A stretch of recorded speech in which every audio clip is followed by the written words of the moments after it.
అంటే వాళ్ళని పంపించి చెప్దాం.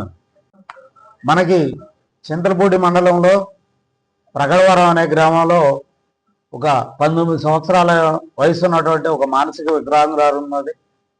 ఆ అమ్మాయికి స్వతంత్రంగా ఎక్కడికైనా వెళ్ళటం కానీ ఏదైనా సొంతంగా ఒక పని చేసుకోవడం కానీ తెలియదు. బయట ప్రపంచంతో ఏం జరుగుతుందో తెలియదు. అలాంటి ఒక పసిపిల్ల మనస్తత్వం ఉన్నటువంటి ఆ అమ్మాయిని ఒక కామందుడైనటువంటి అదే ప్రాంతానికి చెందినటువంటి వ్యక్తి అతను అబ్బాయిని మభ్యపెట్టి ఎవరూ లేని సమయంలో వాళ్ళ ఇంటి దగ్గర ముద్దాయి తన ఇంట్లోకి తీసుకెళ్లి ఈ అమ్మాయి మీద అత్యాచారం చేయటం జరిగింది. ఇలాగా అతను అనేక సార్లు అమ్మాయి మీద అత్యాచారం చేయటంతో అమ్మాయి గర్భం దాల్చింది. ఆ తర్వాత మాత్రమే తల్లిదండ్రులకి తెలిసింది. వీళ్ళు రోజువారీ పనులు చేసుకొని కూలి పనులకు వెళ్ళేవాళ్ళు కాబట్టి అమ్మాయిని ఇంటి దగ్గర వదిలేసి వెళ్తూ ఉండేవాళ్ళు. దాని మీద అమ్మాయికి తనకి ఏం జరిగిందనేది చెప్పుకోలేని పరిస్థితులు, అమ్మాయి చెప్పలేకపోవడం, ఈ నెలసరి రానందువలన డాక్టర్కి చెక్ చేయించి చూసినప్పుడు అమ్మాయి గర్భవతిని నిర్ధారణ అవడంతో వాళ్ళు పోలీసుల్ని సహాయం కొరకు పోలీసులకు వచ్చి కంప్లైంట్ చేయడం జరిగింది. దీని మీదట ఎస్పీ గారి ఆధ్వర్యంలో అలాగే జంగారెడ్డిగూడెం ఏఎస్పీ మేడం సుస్మితా రామచంద్ర గారి ఆధ్వర్యంలో ఒక స్పెషల్ టీం మన చింతలపూడి ఎస్ఐ సిఐ గారి ఆధ్వర్యంలో ఏర్పాటు చేసి దీనిలో దర్యాప్తు చేయించడం జరిగింది. అనేక మంది నిందితుల్ని వడబోయటం జరిగింది.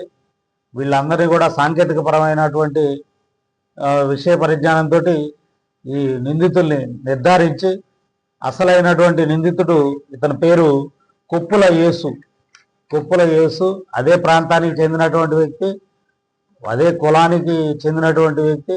ఆ ప్రాంతంలో ఉన్నటువంటి అతను ఈ అమ్మాయి తల్లిదండ్రులు ఉండట్లేదు, ఒక్కటే ఉంటుంది, ఈ అమ్మాయికి ఏం జరిగినా తెలియదు, అమ్మాయి చెప్పలేదనే ఉద్దేశంతో అమ్మాయి మీద అనేక మార్లు అత్యాచారం చేయడం జరిగింది. అతన్ని ఈరోజు అతని ఇంటి వద్దనే అరెస్ట్ చేయడం జరిగింది. అతన్ని ఇప్పుడు రిమాండ్కి తరలించడం జరుగుతుంది.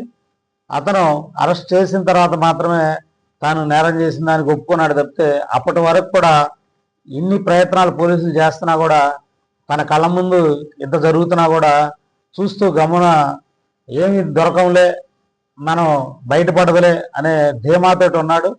ముద్దాయి ఎంతటి ధీమాతో ఉన్నా సరే అనేక విధాలుగా ప్రయత్నించి ఖచ్చితంగా ఎలాంటి ముద్దాయినైనా సరే అరెస్ట్ చేయడం జరుగుతుంది. ఇందులో కూడా అదే విధంగా అరెస్ట్ చేశాం. అలాగే ఇతన్ని రిమాండ్కి తరలిస్తామండి. Thank you. సుమారు 50 మంది వరకు కూడా మనం అనుమతుల్ని తయారు చేసి వాళ్ళందరినీ ఫిల్టర్ చేసి వడపోసి కొంతమంది బ్లడ్ శాంపిల్స్ తోటి DNA పరీక్షలు కూడా జరిపించేది మీదట పూర్తి సాక్ష్యాధారాలతో ముద్దాయిని నిర్ధారించుకోవడం జరిగిందండి. ఈ కేసులో కష్టపడినటువంటి సిబ్బంది అందరికి కూడా ఎస్పీ గారు ప్రత్యేకంగా అభినందనలు తెలియపరిచారు. వాళ్ళందరికీ కూడా తగిన రివార్డు ఇప్పించడం జరుగుతుంది.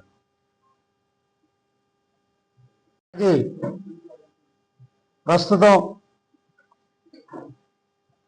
ప్రజలకి ఏ అవసరం వచ్చినా, ఎలాంటి ఆపద వచ్చినా, అలాగే వారి దృష్టికి ఏ విధమైనటువంటి అసాంఘిక కార్యకలాపాలు కానీ వేరే సమాచారం ఏది వచ్చినా సరే వెంటనే తక్షణ సహాయం కొరకు 112 112 ఈ నంబర్కి ఫోన్ చేసి సహాయం తీసుకోండి. అలాగే ఈ 112 కాల్కి ఫోన్ చేసినట్లయితే మీ పేరుతో ప్రత్యేకంగా సంబంధం లేకుండానే మీ కాల్ మొత్తం రికార్డు చేయడం జరుగుతుంది. అలాగే తర్వాత కూడా మీ దగ్గరకు వెంటనే పోలీసులు ఎంతసేపట్లో వచ్చారు, మీకు ఎంతసేపట్లో సహాయం దొరికిందనే విషయం కూడా మీ పోలీసు యొక్క పనితీరుని మన సూపరింటెండెంట్ ఆఫ్ పోలీస్ గారు అలాగే పై స్థాయిలో DGP స్థాయిలో కూడా ఇది ప్రతి కాల్కి కూడా మానిటరింగ్ చేయడం జరుగుతుంది. కాబట్టి మీకు ఎట్లాంటి ఆపద సమయంలో కావచ్చు, లేదా ఎలాంటి సహాయం కావాలన్నా కావచ్చు, లేదా మీకు తెలిసిన ఏ సమాచారాన్ని షేర్ చేసుకోవాలన్నా సరే 112కి కాల్ చేసి వెంటనే తెలియజేయండి. తక్షణమే పోలీసులు మీ వద్దకు వచ్చి మీకు సహకరిస్తారు.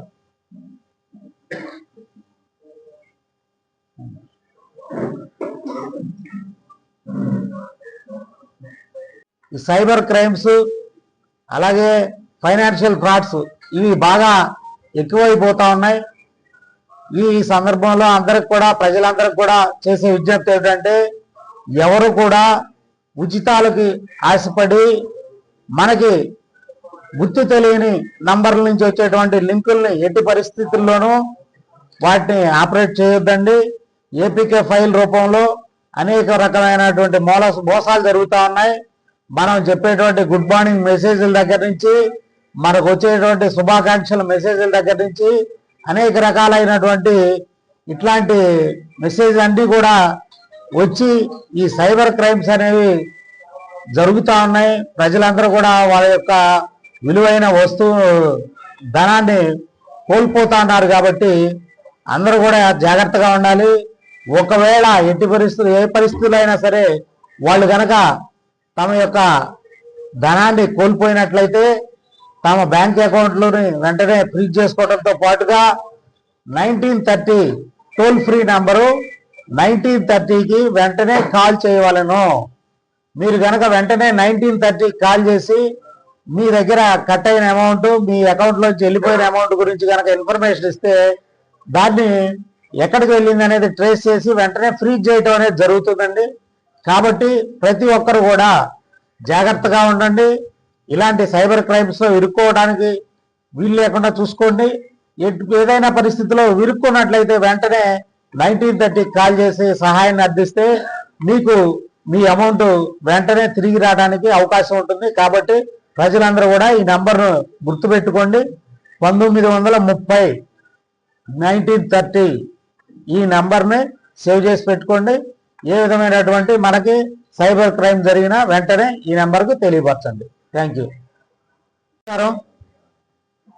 మనకి ఈ పట్టణంలో కావచ్చు, పరిసర గ్రామాల్లో కానీ ఎక్కడైనా సరే ఏ విధమైనటువంటి వివాదాస్పదమైనటువంటి ఫ్లెక్సీలు కానీ, పోస్టర్లు కానీ ఇలాంటివి ఏదైనా ప్రింటింగ్కి వచ్చినట్లయితే ఆ ప్రింటింగ్ ప్రెస్ యజమానులు, పోస్టర్ ప్రింటర్స్ యజమానులు అందరూ కూడా వాటిని పోలీస్ దృష్టికి తీసుకొని రావాలి. మీరు శుభాకాంక్షలు చెప్పేవి, వివాహాలు, ఫంక్షన్లకు సంబంధించినటువంటి ఫ్లెక్సీలకి ఎటువంటి అభ్యంతరం ఉండదు.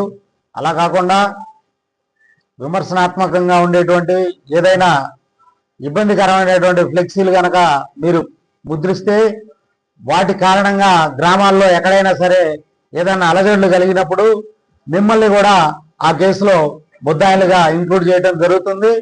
ఈ విధమైనటువంటి చర్యలకు కారణమైనందుకు మిమ్మల్ని కూడా అరెస్ట్ చేయడం జరుగుతుంది. కాబట్టి పోస్టర్స్, ఫ్లెక్సీలు, పాంప్లెట్స్ ఇలాంటి ప్రింట్ చేసే ముందు 1-2 సార్లు దాన్ని తనిఖీ చేసుకొని అవి ఏమాత్రం తేడాగా ఉన్నా సరే వెంటనే పోలీసు వారికి తెలియజేయాల్సిందిగా ప్రింటింగ్ యజమానులందరికీ కూడా విజ్ఞప్తి చేస్తాను.